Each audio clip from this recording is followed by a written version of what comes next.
সারা দেশে আশ্রয়ণ প্রকল্পের 18,566 পরিবারকে ঘর উপহার দিলেন প্রধানমন্ত্রী শেখ হাসিনা। সকালে গণভবন থেকে ভার্চুয়ালি যুক্ত হয়ে দেশের 174টি উপজেলার ভূমিহীন গৃহহীনদের হাতে ঘর তুলে দেন তিনি। ঈদের আগে প্রধানমন্ত্রীর উপহার পেয়ে খুশি দরিদ্র পরিবারগুলো। প্রতিনিধিদের পাঠানো তথ্যচিত্রে ডেস্ক রিপোর্ট।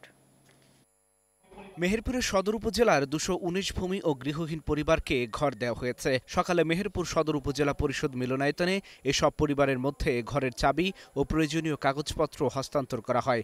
উপস্থিত ছিলেন মেহেরপুর জেলা প্রশাসক Shamim Hasan, police super SM Nazmul Haque, সদর উপজেলা নির্বাহী কর্মকর্তা কাজী নাজিব হাসান সহ অনেকে।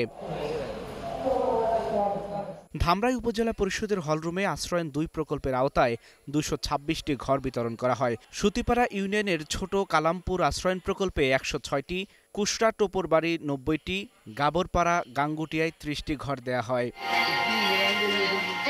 সাতক্ষীরায় 250টি ভূমিহীন ও গৃহহীন পরিবারকে ঘরের চাবি ও দলিল হস্তান্তর করা হয়েছে।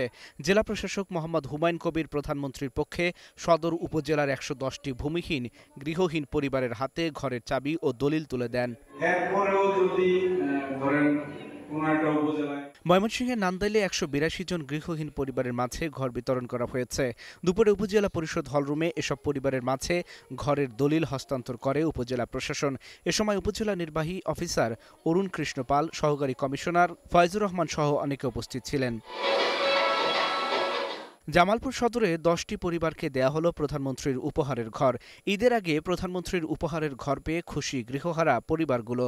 জেলা প্রশাসক মোহাম্মদ শফিউর রহমান ও সদর উপজেলা নির্বাহী কর্মকর্তা জিনাত শহীদ পিঙ্কি ঘর হস্তান্তর করেন।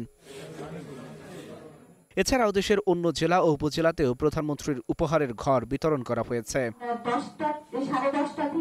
Global television news desk.